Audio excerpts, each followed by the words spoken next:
The following program is a Town of Colonie television production of the William K. Sanford Town Library.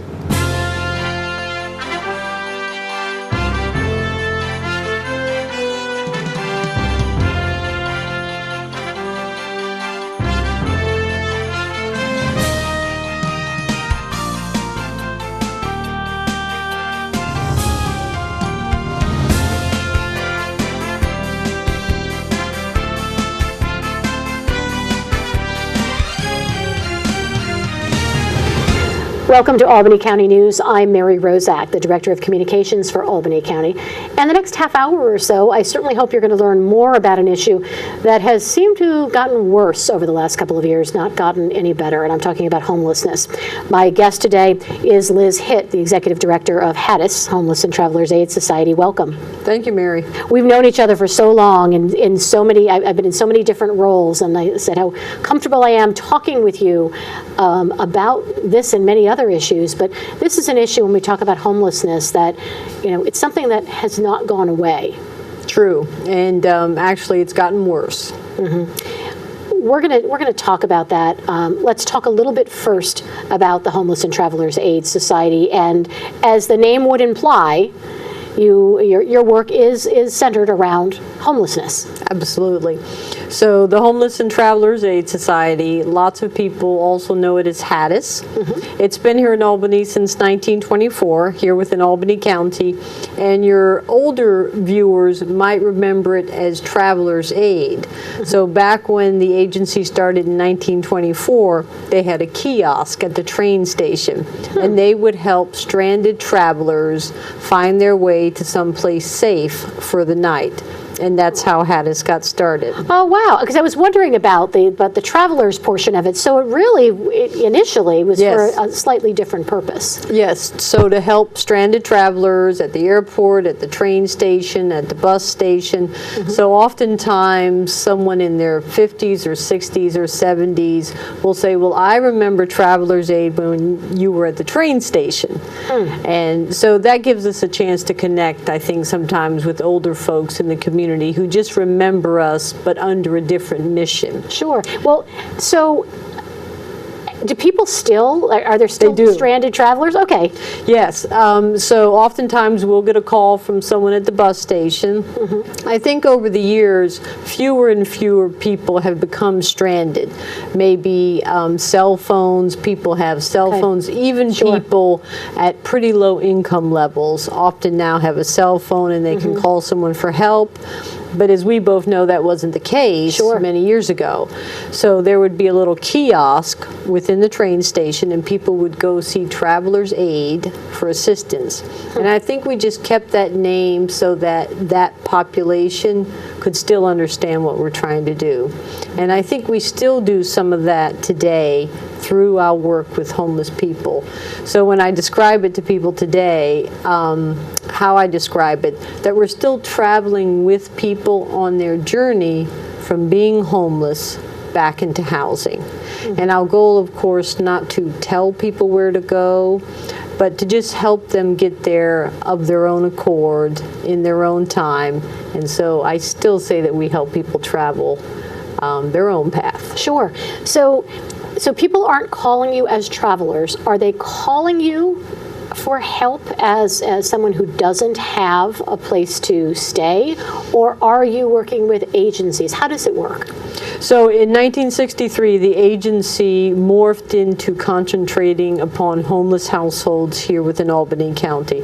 So if you're homeless within Albany County, you're either going to go one or two places primarily, the Department of Social Services, whom we partner with, or you're going to come to HATAS. If it's after hours, more than likely you're going to come to HATAS. So we run the only homeless hotline within the Capital Region, specifically for homeless persons.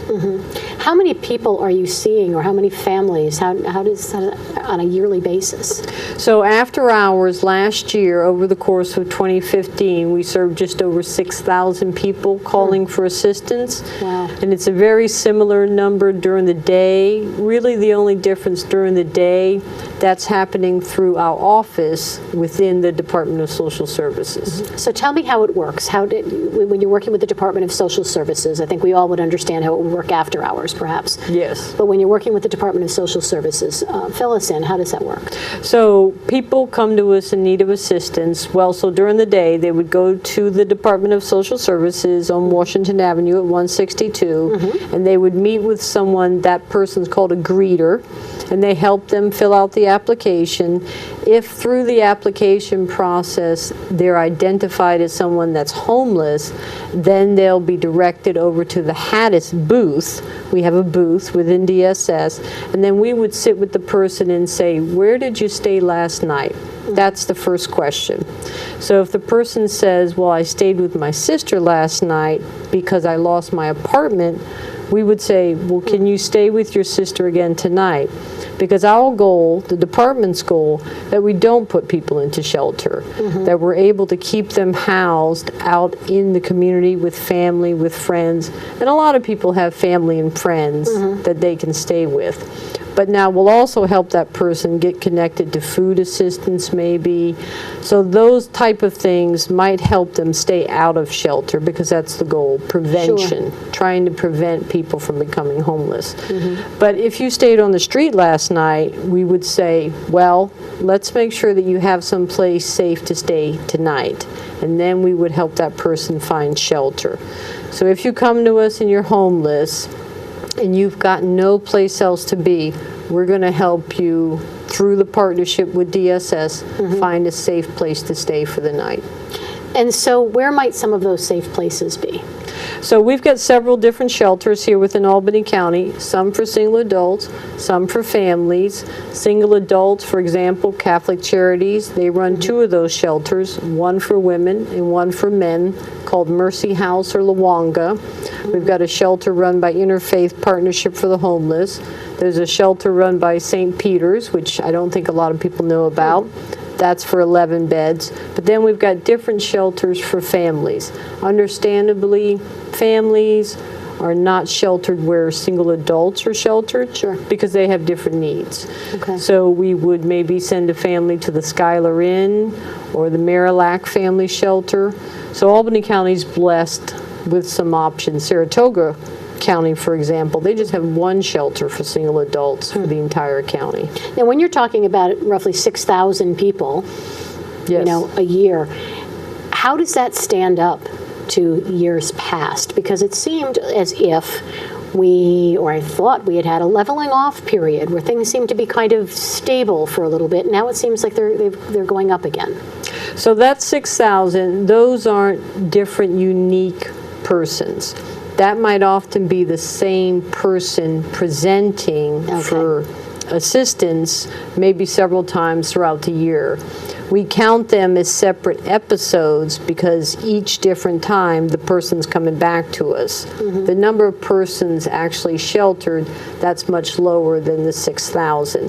Those are just roughly the number of people that reach out to us for assistance. So here within Albany County, last year, there were just over 700 individuals not duplicated that ended up homeless. So how does that stack up to years past? As you're saying, it's gone up a little bit. So after the recession, it went up quite a bit. And then it leveled off, and then it kind of went down, as you were just saying, and now it's back up again. What contributes to that going back up again after we had thought we were making progress? Certainly in terms of the number of homeless families, a couple of different factors. But it's not just Albany. We're seeing the same thing in Seattle, LA, Denver, Miami, Chicago. More and more people are ending up homeless. I think even though the unemployment rate is quite low, I think it's under 5% in Albany County, those aren't the type of jobs that the people we serve qualify for. So a lot of those people didn't recover from the recession. So even though the unemployment rate has gone down, the number of people really living on the edge, ending up unable to pay their rent, that's gone up. So let's talk about then what the process. So at first it's finding a bed for the night, Yes. but it's more than that. You talked about the journey. Yes. The journey to finding a permanent home. What do you do? And if you're talking about a recession that happened and many people were able to bounce back, but not everyone, what are you doing with, or how do we help that part of the population?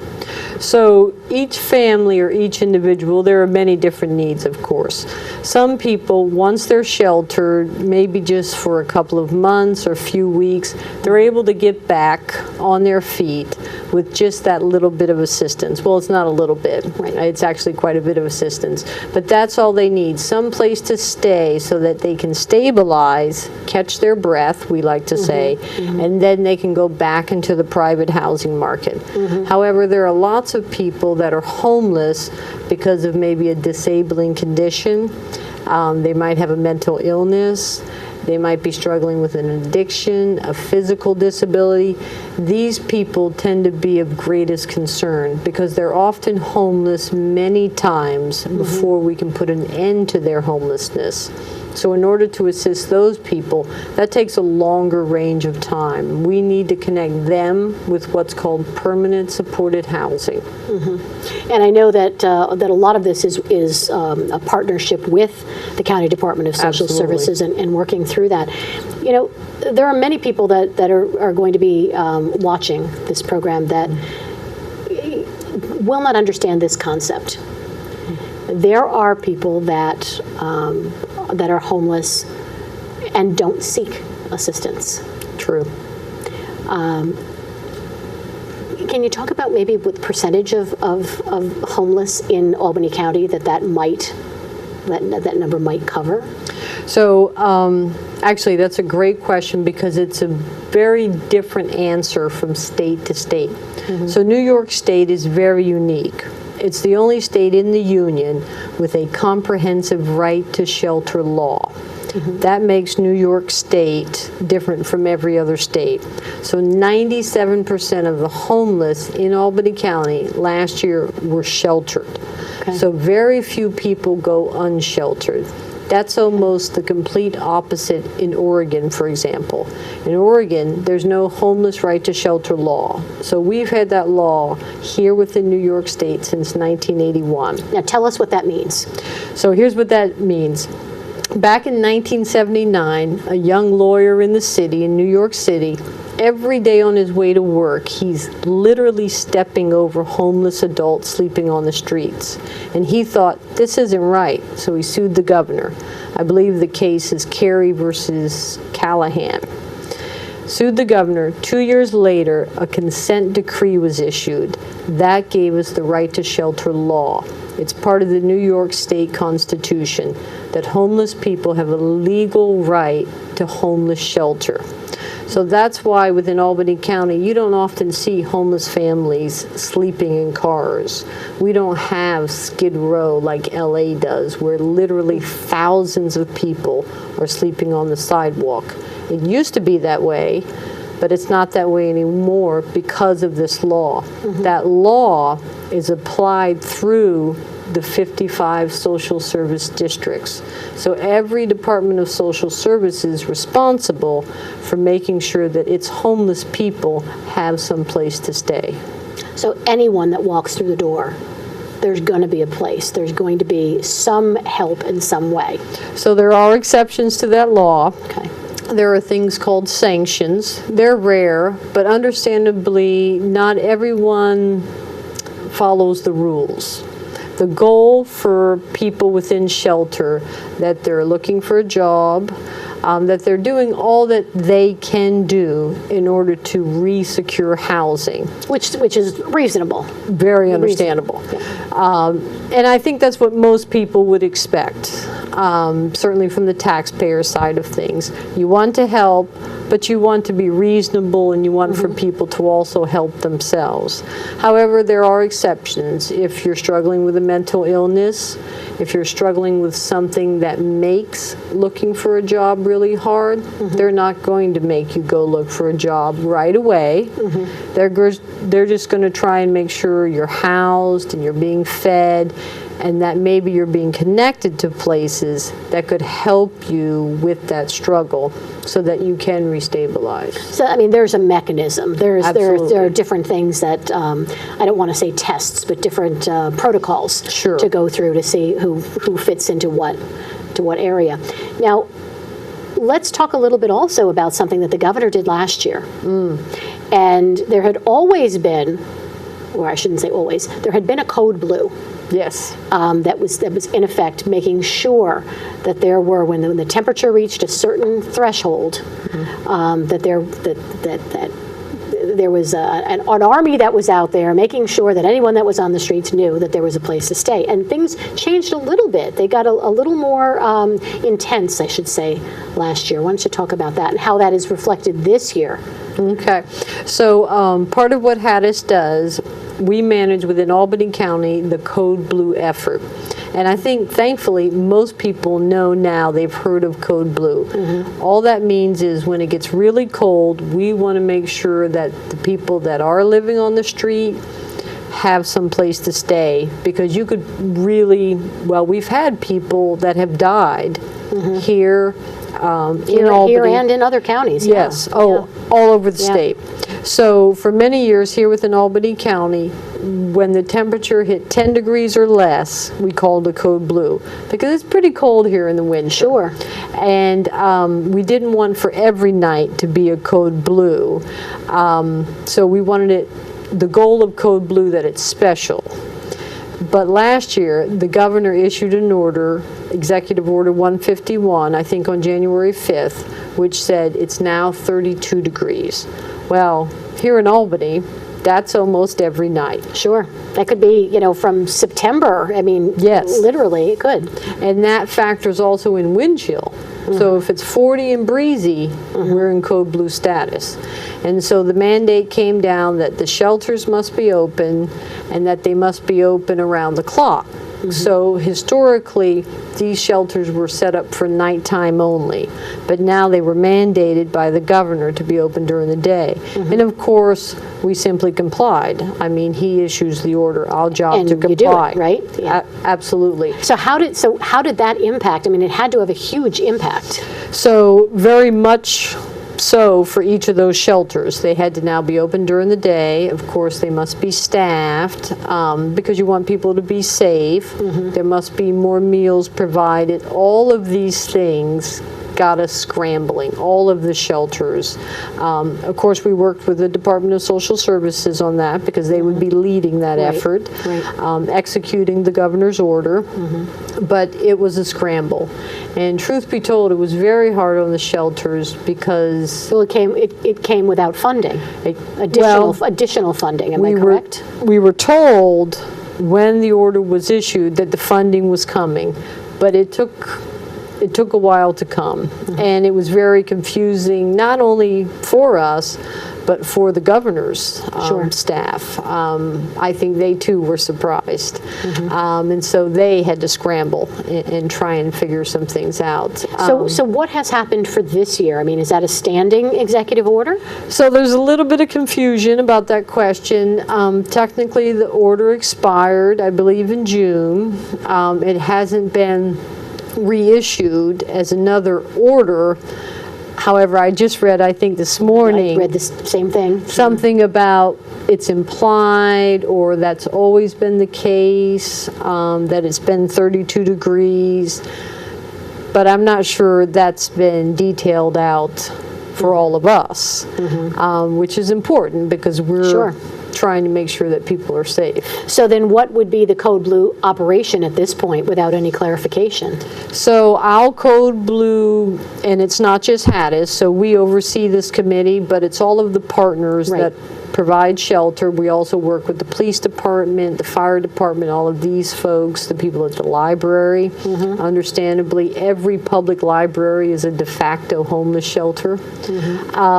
We've set it at 20 degrees for this year, but we've been told to stand by as something might be issued from the governor's office insisting that it go to 32 degrees. And I know that there's at least been a Code Blue issued already. Yes, This season. At least one. I know I've seen one of the two, I believe. Two? 2 nights in a row. It was very windy last Monday and Tuesday, and that caused us to be in code blue status. Okay. I am talking with Liz Hitt, the Executive Director of the Homeless and Travelers Aid Society, also known as HATAS.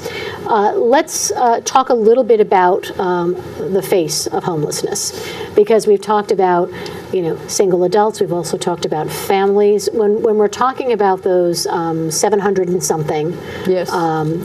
Unique individuals, are we talking mostly men, mostly women, children? What is the makeup of that number? So about 40% of them are families. Certainly within the single adult population, the majority of them are single men. I think, fortunately, women often given a place to stay by a family member, by a friend. That might not be the case for a single adult male. However, the number of single adult women in need of services, that's been on the rise. So we've seen that go up. What we're hearing from the shelters too, that the population getting a little bit younger, and at some level a little bit more difficult, as they would describe it. And if you press them on that, what they're sharing with us, that people are struggling with higher rates of mental illness, that the population a little bit younger, or certainly younger than what we saw 20, 30 years ago. So these changing dynamics make the model of care different for the shelters. If you're used to dealing with a 50-year-old single adult male, that's one face of homelessness. And so you build a model of care around that. But if you're dealing with children, that's a different model. If you're dealing with young women versus older men, of course, that's a much different model. But that's true across the country, that the face of homelessness has changed. Most concerning for us, the number of homeless children. Even veterans, while we work hard to make sure that veterans have housing, they've served us, and so now we should serve them. Sure. Certainly, personally, most concerning for me, very young children. 2-year-olds, 3-year-olds, 4-year-olds. When you're homeless before the age of 5, there's an 85% chance that you'll end up homeless at some point as an adult. And so helping families prevent homelessness is critical. And that's all part of the process, working with our Department of Social Services as well. When you go into your office on Central Avenue, when you go into HATAS, it's got more than people might expect. Why don't you talk a little bit about some of the opportunities that are there for those who need assistance, can come in and get it on Central Avenue? Absolutely. So HATAS, like many agencies of its type, made up of several different programs. And I think one of our most popular, it's the Employment Center. Something occurred to us back in 2012. As we were looking across the landscape, we realized that there were very few places in which people could log on and be on the internet. But all of the jobs are online. Half of our employees came to us through Craigslist. And that struck us just about 4 years ago as we were hiring a couple of more employees for new positions. But the people most in need of jobs don't have access to the internet. Some shelters do have 1 or 2 computers. Some shelters, however, don't allow unrestricted access to the web. It's a staff member at the keyboard. That's not quite our way.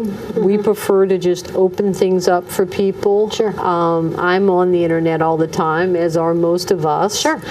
For many different reasons. So people don't just come in and look for jobs. We encourage people to be connected in a social way. Well, it's important. You know, you apply, even if you Absolutely. apply for a job, you want to check your email. Yes. And you want to see if there's been some response, right? So that's just normal. Right, but most people, until just a few years ago, we didn't even ask people if they had an email address. Okay. So my message to our employees has been, But you have an email address, and also think about it this way. The email address that you have, most of them for us, they don't cost anything. Gmail, Yahoo, AOL. So an email address, it's free. It takes up no room in your baggage. Right. It's a way in which you can stay connected to not only job opportunities, but your friends, your family. Those social bonds and connections are broken oftentimes through homelessness. Sure. So we will tell people, come in and look for a job, but it's okay if you check your Facebook page. I check my Facebook page at least once a day, maybe twice, maybe more often. Sure. Depending on what's happening, because I want to be connected to friends and family. I think part of the key to ending homelessness, we must believe that they need all that we have, all that enriches our lives, our connections to family and friends. Homeless people feel exactly the same way. They want to be connected to friends and family, and we want them to be. So they'll come in, they'll look for a job, something else that happened through opening this employment center. We didn't plan for it, but we discovered that people came in to log on to the computer to take classes. Oh, interesting. They were signed up for classes, Hudson Valley, Schenectady Community College, all different types of learning institutions. They would come, take the class, they would put their headphones on, they'd be there for about an hour, and we had not planned this, but again, by letting people show us what they need, and then just making sure that they have the space for it, that's kind of letting them set the path, and then we supply the infrastructure for them to accomplish their own goals. Sure. So we found quite a few people were attending classes online, or they were just maybe coming in to write a paper for a class online, but mainly looking for a job. Well, that's certainly something I know that I was surprised at when I paid a visit not so long ago. But in the short time we have left, and there is very short time, there is something else that we have partnered with Albany Yes. County, and that's formerly Katie's Coats. Now Albany County cares about our veterans' winter collection effort because we've expanded, and it's not just about coats. It's about hats and boots and gloves and personal hygiene products. How has that gone over when there have been those coats for not just for the homeless veterans Yes. that we've been collecting for, but for the families? Yes, absolutely. It's exploded over the years. I think that first year we had just over 1,000 coats. Last year, over 3,000 individual items were donated. It's over 10,000 now in all of those years. Yeah. Has it been 4 years now? 4 years. It's been amazing. So people can come into HATAS. I think almost more important than any other single factor, best cleaners. Every coat handed out through this program has been cleaned for free by best cleaners. That's amazing.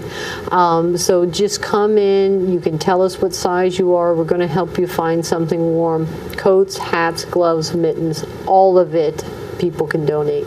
And I should indicate, I'd be remiss if I didn't say that collection effort going on until December 23rd at all Best Cleaners at all the Albany County Office Building, 112 State Street, 162 Washington Avenue, 175 Green Street, certainly Crossgates Mall. Yes. You can go to Lord & Taylor. I'm just trying to think of all of our wonderful partners. ShopRite is... CDTA. Yep, CDTA, a wonderful partner. We had a nice big Stuff the Bus event. And ShopRite, you can actually go and purchase personal hygiene products as well there. So Liz, so much to talk about, so little time. Thank you. Thank you. Website, HATAS. HATAS.org, HATAS.org. All right. Well, thank you very much. We'll have you back again soon. Thank you, Mary. I'm Mary Rozak, Director of Communications for Albany County. This has been Albany County News. We'll see you again soon.